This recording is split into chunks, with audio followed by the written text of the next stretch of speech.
What a day today is. What a day. No day like today. Seize the day. What? Seize the day. Seize it. Grab it.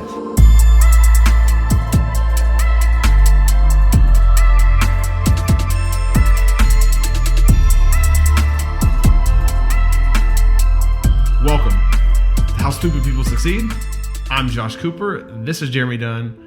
Welcome to our podcast. Yeah, welcome. Today we're talking about what, Jeremy? Humility. Yeah. We're jumping into humility. This is something that is a huge, significant characteristic that I think you never get to the top of the hill. I think it's something that... I'm there. You're there. I'm already there. And you just ended it. Yes. By admitting you're there. But it's something that it's a constant evolution. It's like your personal health in a sense. You're never... you're never going to stay in shape if you just stop. You can't get to a certain point and like say, okay, I'm there. I'm going to freeze this and this is who I'm going to be. It's something you got to work on and critique, and it's humility. And for us, the importance comes from a very polarizing scripture that's actually in the Bible, 3 different places. So it's first in Proverbs, then it's in James, and then it's also in 1 Peter. And James and 1 Peter are quoting Proverbs when they say it, but it's God opposes the proud and he gives grace to the humble. Mm-hmm. So in the Bible we read, the same Christ that's willing to forgive the prostitute is opposing a proud person. Mm-hmm. And when I read through that, and then when I noticed where it was at, it really had an impact on me to try to understand, okay, so what's humility? What's pride? And I think it's very misconceived. So for you personally, when you talk about humility and you try to reflect on your own life and your own character and how you develop that, what does humility look like to you? To me, it's just operating in a way that is in life. I don't deserve the things that I have. I don't deserve the things that I have. I don't deserve the grace that I have in my life, the favor I have in my life. I just don't deserve it. Because when it comes down to it, you look at the person I've been progressing for the 36 years of life. I was good. I was really bad. I was good. It's those ebbs and flows we talk about. But I don't deserve the things that I have in my life, and just being extremely thankful for those things. That's how I can at least capture, and I can at least explain what humility looks like, at least in my life, and try to and everything I do is trying to operate from that standpoint. Yeah, being grateful, saying thank you. Very grateful. Yeah. Definitely is a great place to start to reset what humility looks like. Yeah. I think for me, there's a lot of false humility out there as well. Yeah. So when I say what does humility look like, it's definitely a position of your heart to process things in a very honest way. Yeah. And I think humility, if it's a part of who you are, if it's something you're working toward, or you surround yourself with people that you feel like are humble, it's a constant reminder of what the truth is. Yeah. And it won't let you get away with that. So even if there's a right or wrong, humility also causes you to see the truth of the scenario, and that's the decision of the right or wrong may not even be the most important thing. Mm-hmm. It may be salvaging this relationship. It may be us working through this together. It may mean more work. It may mean less work in some cases. Humility is this great almost lighthouse for decision making. Yeah, for sure. And it causes you to look at things differently, and it also causes you to pause your emotions, which I think is something obviously we don't do enough. Yeah. We don't do enough in stopping and realizing how our emotions are driving us, or even just how our upbringing is driving us, or our circumstances are driving us, and really say, okay, if I'm functioning from a place of humility, it means I'm not assuming, I'm not elevating myself, I'm not de-elevating anybody else. I'm just looking at this scenario and I'm trying to understand to the best of my ability what is the best possible outcome, or what is the best possible decision, or how do I work through this with this person in that relationship. So a lot of it too, though, is like in those situations where you're looking for the best possible outcome or the best possible solution. A lot of it, at least for me, I would assume for you as well, and all our listeners, but it's like being able to swallow what we want for the betterment of others. Mm-hmm. And for me, that is, that's critically important to do. What's the scripture? Basically, to die for yourself, or something like that. Basically, basically what it's saying is, you try to find your life, you're going to lose it. Exactly. Yeah. If you lose your life, you're going to find it. Exactly. Thank you. You're welcome. Thank you, Ballin. But first fist bump on the podcast. So what does humility not look like? Because there's a lot of false humility out there. There's a lot of false pretenders. Yeah, I can think of a lot of examples, especially in the public eye. It's a lot easier, but being who I am, I like to see people that are demonstrating, I guess, that false humility. It's kind of hard to judge their intent.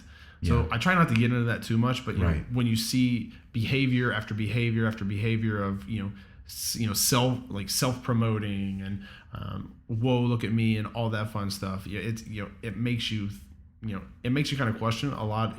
It's easy to see that stuff in sports, right? Yeah. You have an athlete that just is he's fun to watch because he is arrogant and full of himself.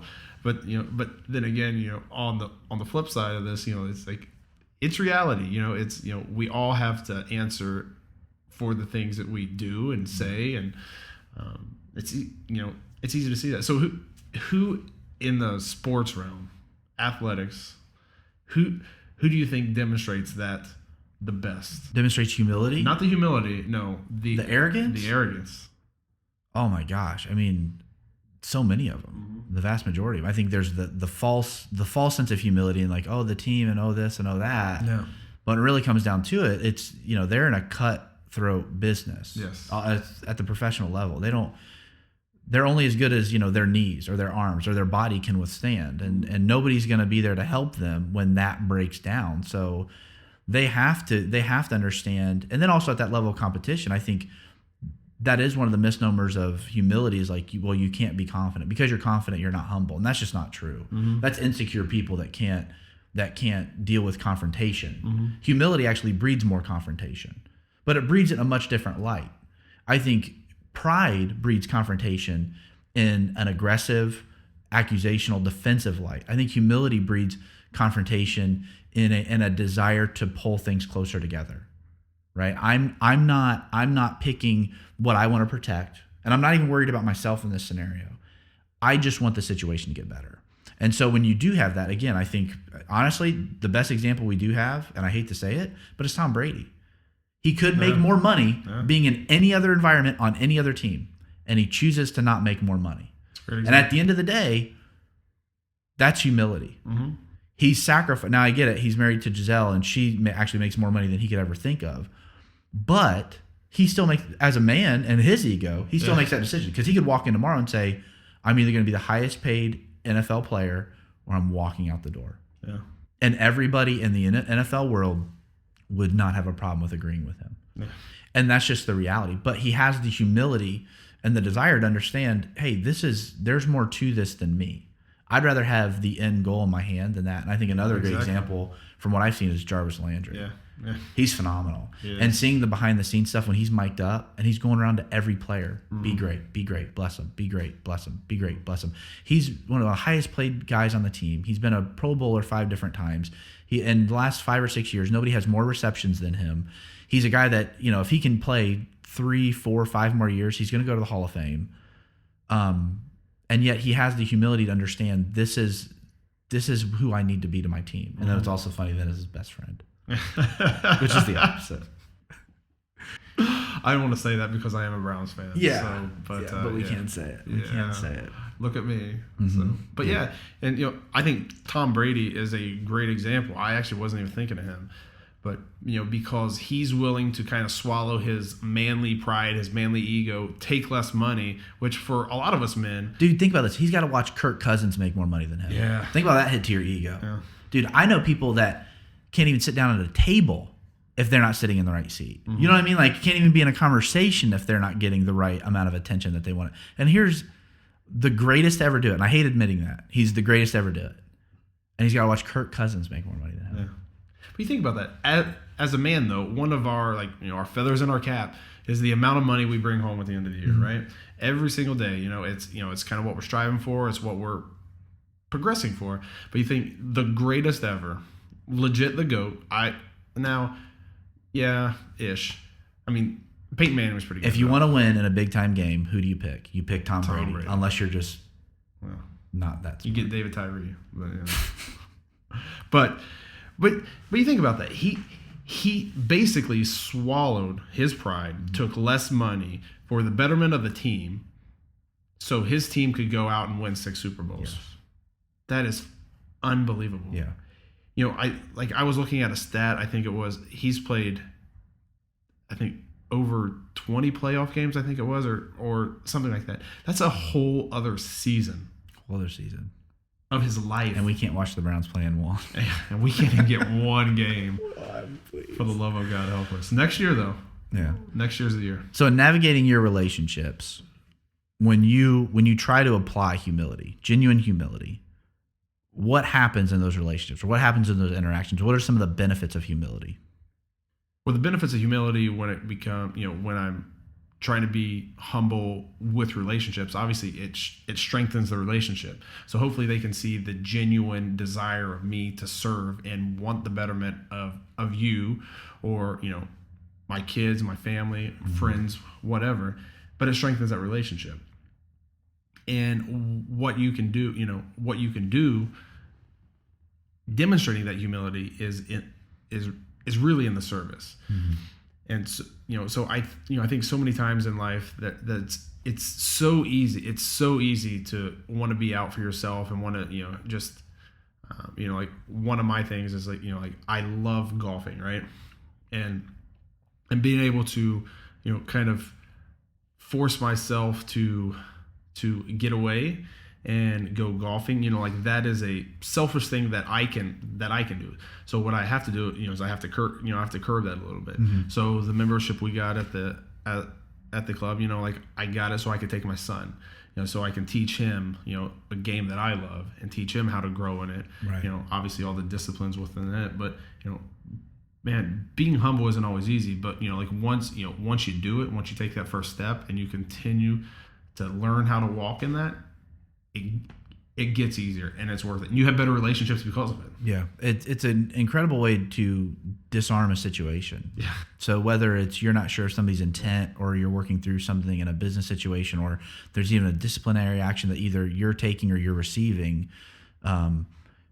approaching it with humility does a lot different. I think approaching something in humility also sounds a lot different. Yeah. It's asking questions. It's seeking to understand not just maybe a situation, but also a person. It's having the person first. And I've been in plenty of situations where I should not have been, right? Plenty of meetings and people and relationships that I have, or I've been around, that I have no business being in. That's part of the stupid people who are successful. I see the success in my life and I look at myself and I'm like, well, how did this happen? Yeah. Right? Exactly. I think humility is a great key to some of those scenarios, because in that people knew they could trust me. Yeah. They had a comfort level and they had that sense. And so the information that I can get out of a conversation with somebody, because there's humility in the conversation, is much different than what I can get if they know I'm just out for myself. Even just a social normal, like you can feel that. You can feel when somebody's prideful. You can feel when somebody has to come back to their experience or what they want to say or to how they're better. So there's somebody that I know, and you can sit back and you can be in a conversation with them, and you can set your watch to the fact they're going to come back to these kind of subjects or these kind of topics or these kind of whatever. And I hope I never become that kind of person. I hope when I do that, and I'm sure I do, I hope I'm fast to recognize it. And I hope I can kind of shift gears back into humility. Because again, it's just like eating. It's just like health. You never arrive, right? You're never humble and then you can turn it off. It's that constant monitor of, hey, if I eat like crap over the holidays, there's a reason why I don't really feel that great. If I'm entertaining me being prideful and I'm entertaining my insecurities and I'm letting humility get further away from me, I'm going to feel that. My relationships are going to feel that. So how do I constantly challenge myself to come back to humility, which I think is a daily question we have to look at in a lot of our interactions. Yeah, I agree. So that's about all we have for today. That's it. No mas for today. Thanks. This is How Stupid People Succeed. I'm Josh. This is Jeremy. And remember, we're still raising money for Royal Family Kids. Yes, $750. Yep. Share it. Go to the PayPal link. support. Yep, and we're giving away 2 tickets to the gala at the end of February. Right. So with the likes and with the shares. Not at Thanks, the guys. end of February. The gala's Yeah. at the end of February. Yeah, the gala's. Oh, you made it sound like we're doing it like we're going to give away the tickets at the end of February. No. The tickets will need to be. They'll gone come out before, sooner. Yeah. So they can actually know they're going. Yes. And they can have a great night. Yes, thank you. Yes, absolutely. Thanks for stopping by.